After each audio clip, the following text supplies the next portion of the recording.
महात्मा उपासक डॉक्टर सोहनराज तातेड़ पुनरुत्थान और आत्मविज्ञान के बाद अब ला रहे हैं सनातन सत्य, जैसी दृष्टि वैसी सृष्टि, कुदरत, कुदरती रचना एवं कुदरत के कानून से शाश्वत सुख की प्राप्ति। लॉग इन करें www.drsohanrajtater.com, YouTube channel doctor Sohanraj Tated, play store से डाउनलोड करें mobile app doctor Sohanraj Tated. चंदेसु निम्मलयरा आईचेसु अय्यं पयासैरा सागरवर गंभीरा सिद्धा सिद्धिं मम दिशन्तु सिद्धा सिद्धिं मम दिशन्तु। हे मेरे भीतर विराजमान शुद्ध आत्मा भगवान और 84 लाख जीवा योनि प्राणियों के भीतर विराजमान अभेद भाव से वही शुद्ध आत्मा भगवान हम सबको शक्ति दो, आशीर्वाद दो, जागृति दो और मुझे भी शक्ति और जागृति दो कि हर क्षण मेरा राग द्वेष घटता रहे, मेरे मन में किसी के प्रति बुरे भाव नहीं आवे, मेरे द्वारा किसी को दुख न हो और मैं किसी के प्रति ओपिनियन या अभिप्राय न दूं। हर जन्म में मेरे को मुक्ति के कर्म मिले और हर जन्म में मेरे को सद्गुरु ज्ञानी पुरुष मिले। ऐसी शक्ति दो, जागृति दो, शक्ति दो, जागृति दो। भाइयों और बहनों, मातृशक्ति को नमन। आज का हमारा बहुत सुंदर विषय है कि कष्ट सहिष्णुता से कर्म विलय। कष्ट सहिष्णुता का अर्थ क्या है कि सहनशीलता, कोई भी कष्ट आवे, कोई भी तकलीफ आवे, उसको सहन करना। तकलीफें दोनों तरह की हो सकती है, सुख की भी तकलीफ होती है, दुख की भी तकलीफ होती है।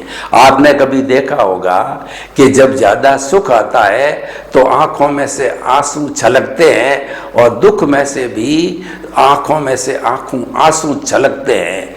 तो जब कभी भी जीवन में कष्ट आवे, शरीर के अंदर कोई भी पीड़ा हो जावे और अपना कोई प्रिय व्यक्ति चला जावे, कोई नुकसान हो जावे, तिरस्कार हो जावे या कोई ऐसी स्थिति बन जावे, घर में चोरी का होना या जो है कोई भी बड़ी कार्रवाई का होना, यानी जितने भी तरह के कष्ट हमारे जीवन में आते हैं, उन कष्टों को अगर हम सहन करते हैं तो हमारे कर्मों का विलय होता है। और जो 5 महाव्रतधारी साधु है उनके लिए 22 परिचय बताए गए हैं। परिचय जो है जिसके अंदर सर्दी का परिचय, गर्मी का परिचय और मच्छरों के काटने का परिचय, स्त्री का परिचय, मान का परिचय, सम्मान का परिचय आदि ऐसे 22 परिचय है जो कि एक साधु को जब वो कष्ट, परिचय मन कष्ट, जब वो कष्ट आ जाते हैं तो उसमें समभाव रखना, उसमें एक सा समझना, यानी सुख और दुख को, कष्ट और आराम को जब हम एक सा समझने लग जाते हैं तो हमारे कर्म जड़ने लग जाते हैं। अब हमें समझना ये कि कर्म किसे कहते हैं। जैन दर्शन के अनुसार कर्म एक पौद्गलिक पदार्थ है और ये जो हमारा वातावरण कॉस्मॉस है, इसके अंदर 2 तरह के परमाणु होते हैं। एक चतुस्पर्शी होते हैं जो आंखों से दिखाई नहीं देते और वैज्ञानिक किसी दूरबीन से दिखाई नहीं देते हैं, उनको केवल अवधि ज्ञानी, मन पर ज्ञानी या केवल ज्ञानी देख सकता है। तो जो मन है, वचन है, काया है, ये मनुष्य जब कोई भी क्रिया करता है तीनों की, तो ये बाहर से कॉस्मॉस से चतुस्पर्शी पुद्गल है, वो खींच लिए जाते हैं, तान लिए जाते हैं, जो कि मास लेस पार्टिकल कहलाते हैं विज्ञान की भाषा में। और ये जो है चतुस्पर्शी पुद्गल जो है वो हमारे भीतर जो राग द्वेष है वह भी चतुस्पर्शी जो है वो पुद्गलों का कार्बन शरीर है, लिंग शरीर है, कॉजल बॉडी है, उसके साथ में जाकर के और वो मिश्रित हो जाते हैं। तो जो कॉजल बॉडी के अंदर जो कर्म है यही वही सेम चतुस्पर्शी कर्म होते हैं। तो ये कर्म का विलय कैसे होता है कि कोई भी संभाव की क्रिया होती है, कोई भी संवर की क्रिया होती है, कोई भी कष्ट सहिष्णुता की क्रिया होती है, तो वो क्रिया होते ही ये हमारे जो कॉजल बॉडी के अंदर कर्म इकट्ठे हुए होते हैं, उसके अंदर टेक्निकल भाषा में कहते हैं टर्बुलेंस स्टार्ट होती है। टर्बुलेंस कैसे होती है? मान लीजिए ठंडा पानी है, उसको हमने अग्नि के ऊपर रख करके और इसको गर्म किया, तो उसमें ठंडे पानी के परमाणुओं के बीच के अंदर कुछ हवा का स्पेस होता है, तो गर्मी पा करके वो स्पेस का परमाणु है ऊपर आकर के बुलबुले के रूप के अंदर सरफेस के ऊपर आ जाता है और वो जगह जो है वो भर जाती है। तो उसी तरीके से जो है वह हमारा कार्बन शरीर है वह शिथिल होने लगता है, यानी ढीला पड़ता है और वो कर्म है वो झड़ने लगता है। कैसे झड़ने लगता है मैं आपको बताऊं कि आपने कभी मधुमक्खी का छत्ता देखा होगा, तो मधुमक्खी परागकण ला ला करके उस छत्ते के को जो है वो बुन करके और फिर उसके ऊपर परागण रखती है और वो शहद बनाती है। जब शहद पक जाती है वो टपकने लगती है, या कोई भी शिकारी है उस शहद के छत्ते को जब जो है वो निचोड़ देता है तो शहद निकल जाती है।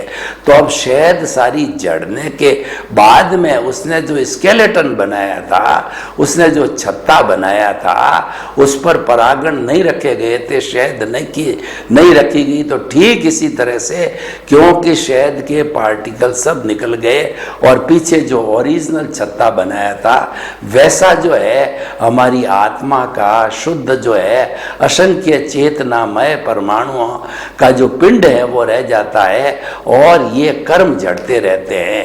एक चेतनामय आत्मा के जो है परमाणु के ऊपर असंख्य जो है कर्मों के परमाणु होते हैं, लेकिन ये परमाणु जो ही कष्ट सहिष्णुता आई, जहाँ परिचय विजय आया, जहाँ संभाव की स्थिति आई, वहाँ पर ये झड़ने लग जाते हैं। संवर की स्थिति आई, हर धार्मिक क्रिया के साथ में ये कर्म झड़ते रहते हैं। भगवान ने इसीलिए दो तरह के धर्म बताए। भगवान महावीर ने कहा कि संवर और निर्जरा दो धर्म हैं। संवर धर्म किसे कहते हैं कि हमारे भीतर जो कर्मों के आने का द्वार है, जिसको हम आश्रव कहते हैं, जो आत्मा के भीतर आता है, किसी टंकी का नाला समझ लीजिए, किसी तालाब का नाला समझ लीजिए, जब वो नाला खुला रहता है तो उसमें से अच्छा और गंदा दोनों तरह का पानी आने लग जाता। वो पानी है, वो नाला है, वो आश्रव है। तो आश्रव जो है मिथ्यात्व, अविरति, प्रमाद, कषाय और योग, ये 5 तरह के आश्रव माने गए हैं। इनके माध्यम से ये कर्म जो है इस नाले से भीतर आते हैं और कॉजल बॉडी के अंदर जुड़ जाते हैं। तो हम जब इस नाले को बंद कर देते हैं, सीमेंटेड कर देते हैं, तो बाहर से पानी आना बंद हो जाता है। यानी बाहर से जो आश्रव या पापकारी वृत्तियां जो कि हमारा जो है कॉजल बॉडी बनाने वाली थी वह रुक जाती है, तो ये संवर की स्थिति आती है। इसलिए संवर की स्थिति जो है एक सर्वोत्तम स्थिति है। संवर को जो है वो पचकान कहा जाता है, त्याग कहा जाता है। और किसी भी जीवित प्राणी को मन से, वचन से, काया से, करने से, करवाने से, अनुमोदने से किसी को किंचित मात्र भी कष्ट न देना, ये संवर है। ये जो है बहुत डीप जो है इसकी डेफिनेशन है, उसको भी संवर कहा जाता है। जब संवर को धर्म माना गया है और निर्जरा उसकी परिणति है, यानी संवर जो है वह साधना है और निर्जरा है उसकी परिणति, रिजल्ट है। तो दोनों एक दूसरे से जुड़े हुए होते हैं और रिजल्ट जब मिलता है तो ये कर्म शरीर जड़ने लगता है। और यही हमारे मानव जीवन का सर्वोत्कृष्ट उदय है, हमारा जो है वो उद्देश्य है। और यही जो है आज का हमारा विषय है कि जो है हम जब कष्ट सहिष्णु बनते हैं तो हमारे कर्म जड़ने लग जाते हैं।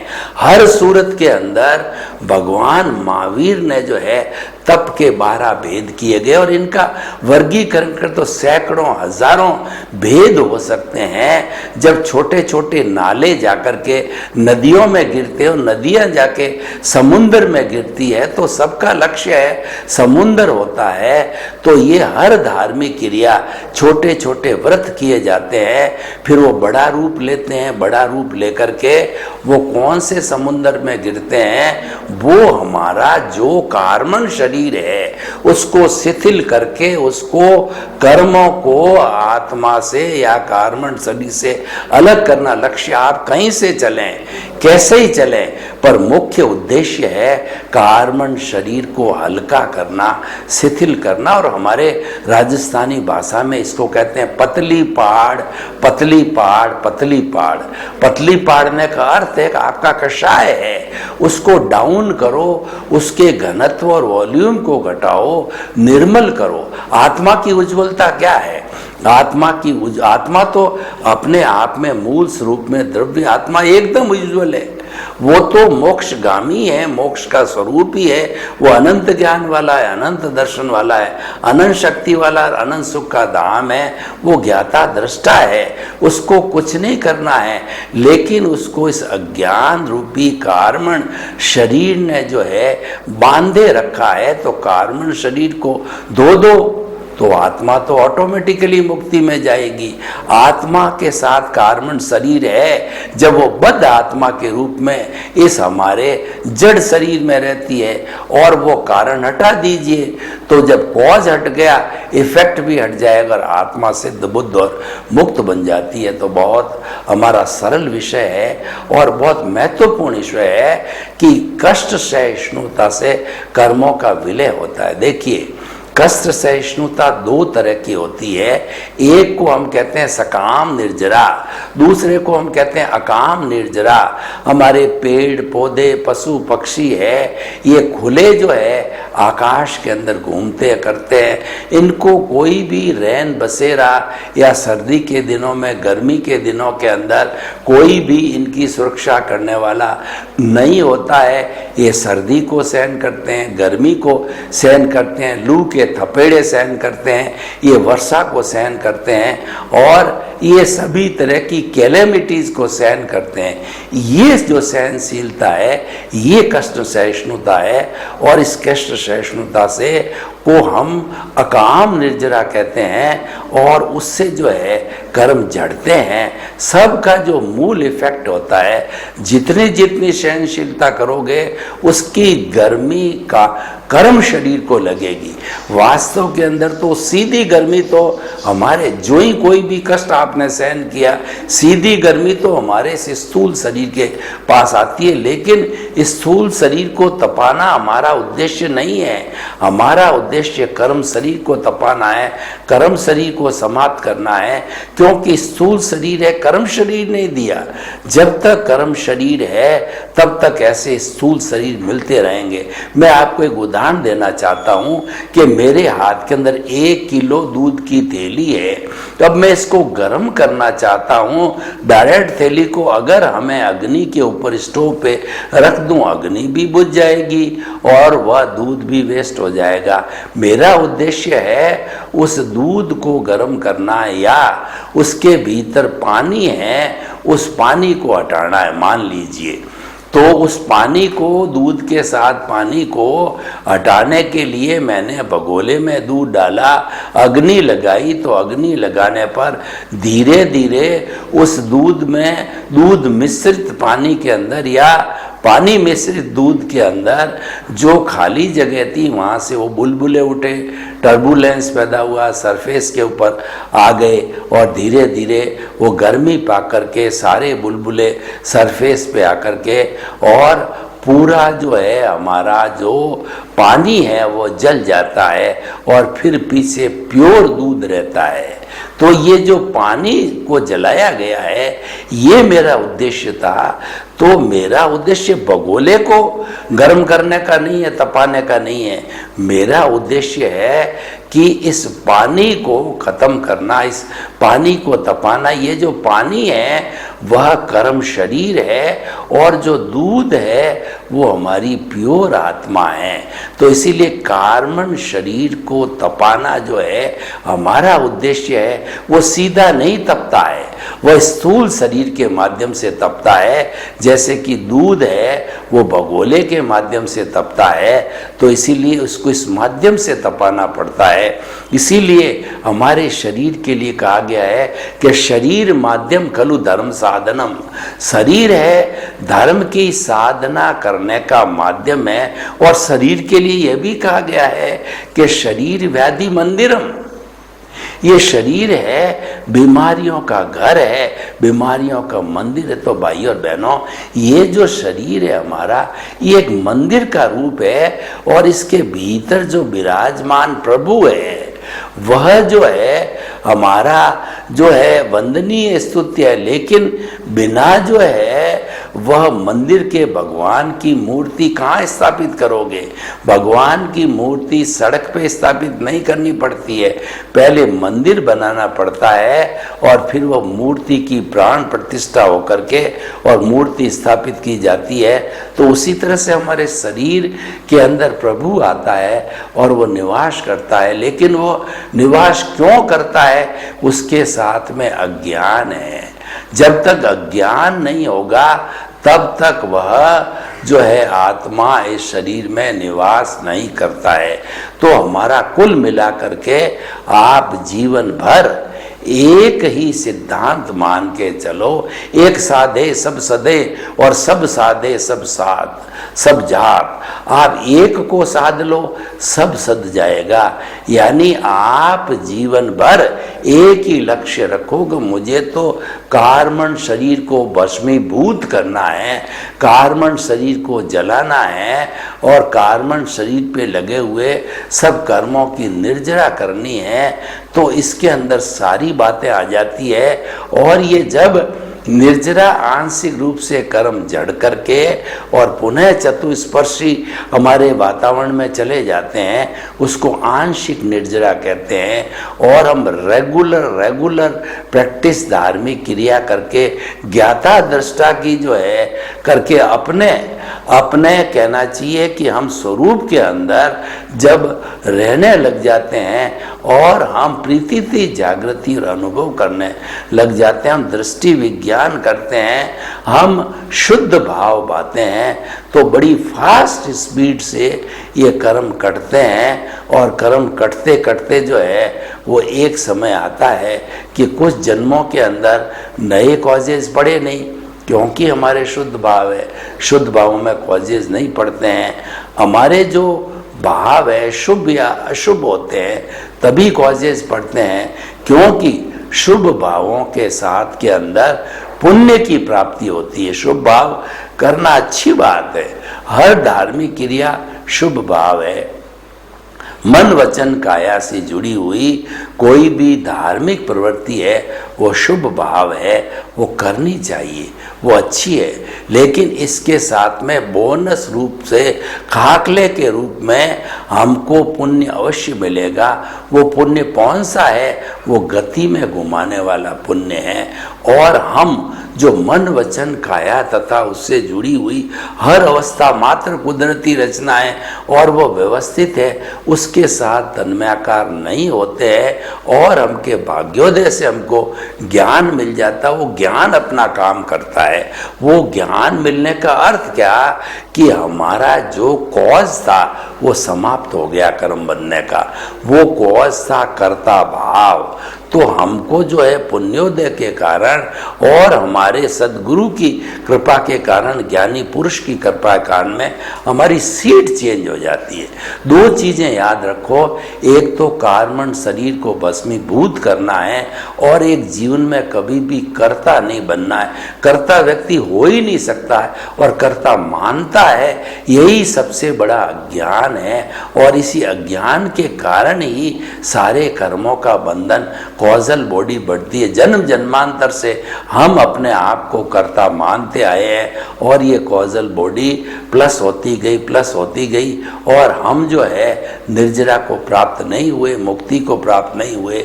और मनुष्य जीवन है, ये सारा डेवलप्ड जीवन है। जब हमने निष्कर्ष निकाला, हमने सत्संग की, गुरु का जो है हमको आशीर्वाद मिला, सानिध्य मिला, जब हम समझे तो समझने के बाद में ज्ञान की प्राप्ति हुई और ज्ञान की प्राप्ति होते ही अज्ञान जो है क्रश होने लगता है, क्योंकि ज्ञान और ज्ञान है ये दोनों विरोधी तत्व है, ये प्रतिरोधात्मक शक्ति है। हम बीमार क्यों पड़ते हैं कि हमारे भीतर प्रतिरोधात्मक शक्ति, इम्यून सिस्टम कमजोर पड़ जाता है। हमको प्रकृति ने यह कह के भेजा है कि तेरी उम्र में 100 साल करके दे रही हूं, तेरे अंदर एक यूनिबिल्ट सिस्टम बना के भेज रही हूं। यूनिबिल्ट सिस्टम कैसा? आजकल जितनी भी इलेक्ट्रॉनिक कंपनी है, फ्रिज है और जो है हमारी जो वो मशीन, हमारी फ्रीज है, टीवी है और कंप्यूटर है, जितनी भी इलेक्ट्रॉनिक चीज़ें हैं, ओवन है वगैरह, उन सब में यूनिबिल्ट वोल्टेज स्टेबलाइजर लगा के भेजते हैं। वो वोल्टेज के फ्लक्चुएशन को जो है वो शॉक एब्जॉर्बर की तरह काम करते हैं और हमारा जो कोई भी सिस्टम है वो जलता नहीं है, सुविधा वो समाप्त हो, जलता नहीं है, डिफेक्टिव नहीं होता है। तो ऐसी प्रतिरोधात्मक शक्ति जो कुदरत ने हमको दे करके भेजी है वो है हमारी WBC, white blood cell RBC। WBC soldiers है, लड़ाकू सोल्जर है और वो लड़ाकू सोल्जर, उनकी उम्र है 80-90 साल ही होती है। 80-90 जो है वो 80-90 दिन ही होती है और उसके बाद में फिर वो नए सेल बनते हैं। और लेकिन ये प्रक्रिया चलती रहती। वो क्या करती है कि हमारा बाहर से कहीं भी श्वास के साथ, भोजन के साथ, पानी के साथ में कोई ऐसा बैक्टीरिया आ गया, कोई ऐसा वायरस कोरोना टाइप आ गया, भीतर चला गया, तो वो तुरंत जो है वो एक सोल्जर के रूप में, जैसे कि बॉर्डर पे सोल्जर और सेना झपकती है, वो उस जो है वायरस के ऊपर झपट करके उसको समाप्त कर देते हैं और हम बीमार नहीं पड़ते हैं। और जब ये इम्यूनिटी कमज़ोर हो जाती है, डाउन हो जाती है, तब वो WBC की संख्या गिरने से लड़ने वाला कोई नहीं रहता है, यानी प्रतिरोधात्मक शक्ति कमज़ोर हो जाती है। तो हमारे जो है ये जो प्रतिरोधात्मक शक्ति हमारे कर्म विलय की, वो है कष्ट सहिष्णुता, वो है संभाव की साधना, वो है सहनशीलता की साधना। तो इस तरीके से अगर हम हमारे जीवन में जितनी भी परिस्थितियाँ आती रहे उसमें हम एक से रहेंगे, संभाव रहते हैं, कष्ट सहिष्णु बन जाते हैं, सहनशीलता करते हैं, तो ऐसी स्थिति के अंदर हमारे कर्म झड़ते रहते हैं। तो भाइयों और बहनों, ये हमारा आज बहुत सुंदर विषय हमको बना। ये हमको दो चीज़ें मालूम हो गई कि जीवन का लक्ष्य क्या होना चाहिए। जीवन का लक्ष्य संभाव होना चाहिए। संभाव का अर्थ होता है कष्टों को सहन करो, लाभ हानि, सुख दुख और जो है धूप छांव और किसी भी तरह परिस्थिति आवे, अनुकूल प्रतिकूल, दोनों को एक समान समझो। ये संभाव की साधना है। तो ये साधना कष्ट सहिष्णुता की साधना है और ये साधना जो है हमारे कर्मों की निर्जरा फास्ट स्पीड से करती है। और देखिए, जब हम अपने स्वरूप की जानकारी करने लग जाते हैं, ज्ञान मिलने के बाद में हमारा भेद विज्ञान होता है और भेद विज्ञान से दृष्टि विज्ञान होता है। ये दोनों सारी चीज़ें एक ही है। भेद विज्ञान, दृष्टि विज्ञान, ज्ञाता दृष्टा और हमारा आत्म पद पे बैठना, ये सारा एक ही जंक्शन पॉइंट है। इस स्थिति में आने पर जो सबसे बड़ा परिवर्तन होता है कि हमारे जो मूल स्वरूप आत्मा जो अक्रिया है, कुछ भी नहीं करती, वो मात्र उसकी प्रेजेंस है, उसकी भाव सत्ता में से प्रज्ञा जागृत हो जाती है। और ये प्रज्ञा जो है प्रतिष्ठित आत्मा, जो पुरुषार्थ करने वाली, हमारी मूल आत्मा कोई पुरुषार्थ नहीं करती है। सारा पुरुषार्थ, जीवन भर का रियल पुरुषार्थ, रिलेटिव पुरुषार्थ, पैदा होना, बाल बच्चों को पैदा करना, बड़ा होना और मन वचन काया की सारी प्रवृत्तियां करना, बड़ा बनना और उसके साथ में स्वरूप की जानकारी करना, जितना भी जो है पुरुषार्थ है सारा हमारी प्रतिष्ठित आत्मा करती। ये बात अलग है कि जो हमारी, अगर मान लो हमारी प्रतिष्ठित आत्मा है, वह जो है दृष्टि है और मूल स्वरूप आत्मा है वो दृष्टा है। और जो हमारे जीवन के अंदर आँख खोल करके जो जीवन भर चलता रहता है, ये दृश्य है। जो हमारा भुगतान है वो दृश्य है। जो हमारा मन वचन काया रूपी शरीर जो भुगतान के में मिला है, पूर्व कर्मों का जो भुगतान चलता रहता है, वो दृश्य है। वो हमारे सामने सब दिखाई देता है कि हम परिवार में माता पिता के साथ रहते हैं, पत्नी के साथ रहते हैं, हमारे बाल है, बच्चे हैं, धंधे हैं, उनको पढ़ाते हैं, उनको पैरों पर खड़ा करते हैं, उनको रोजगार दिलाते हैं। ये सब हमारे सामने दृश्य है। ये दृश्य जो है वो कैसे दिखाई देता है? दृष्टि से दिखाई देता है।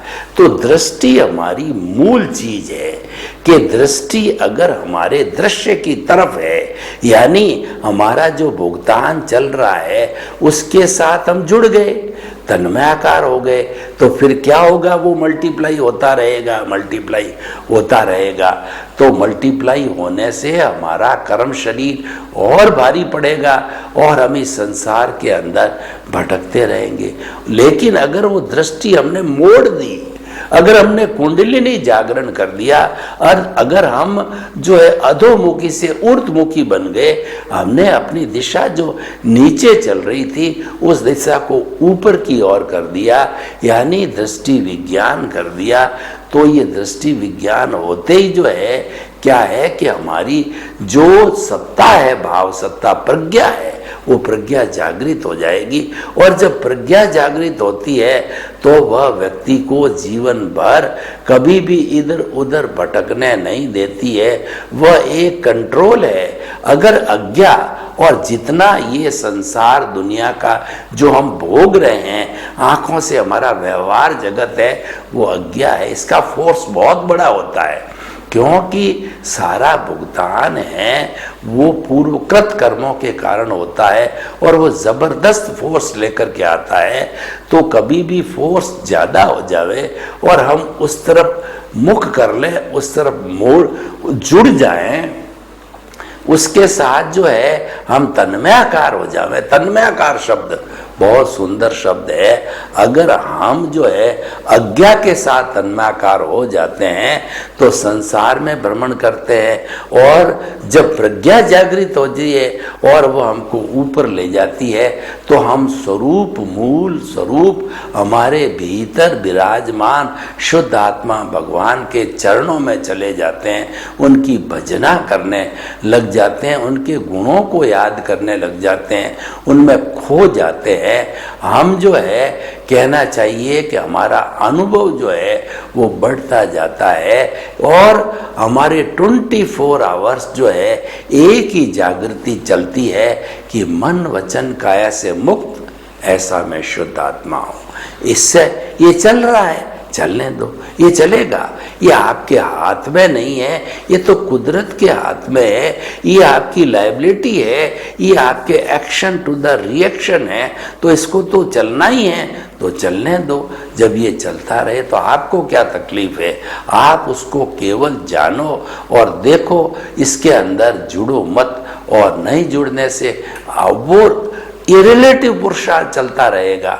तो आप जो जब नहीं जुड़ेंगे, नहीं जुड़ते ही रियल पुरुषार्थ जारी होता है और ये रियल पुरुषार्थ जो है आपका विकास करता है, आपका डेवलपमेंट करता है और आप आगे से आगे जो आपके स्वरूप की जानकारी है उसमें गहरे बैठ जाते हो और संपूर्ण रूप से स्वरूप की जानकारी हो गई, यानी कॉजल बॉडी जब नील हो गया, जीरो हो गया, तो वह अवस्था शाश्वत सुख की अवस्था होती है और वही मानव जीवन का सार है। वो एक जीवन के अंदर होना बहुत जो है मुश्किल है, कठिन है और असंभव मैं नहीं कहता हूँ, कठिन है, लेकिन फिर भी जो है हम नींव तो लगा ही सकते हैं।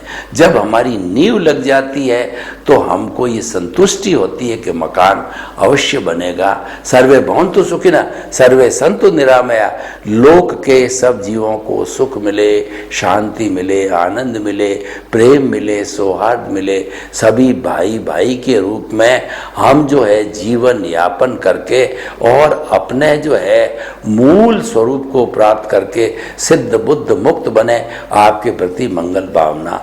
ओम शांति। महात्मा उपासक डॉक्टर सोहनराज तातेड़ पुनरुत्थान और आत्मविज्ञान के बाद अब ला रहे हैं सनातन सत्य, जैसी दृष्टि वैसी सृष्टि, कुदरत कुदरती रचना एवं कुदरत के कानून से शाश्वत सुख की प्राप्ति। लॉग इन करें www.drsohanrajtater.com, YouTube channel doctor Sohanraj Tated, play store से डाउनलोड करें mobile app doctor Sohanraj Tated.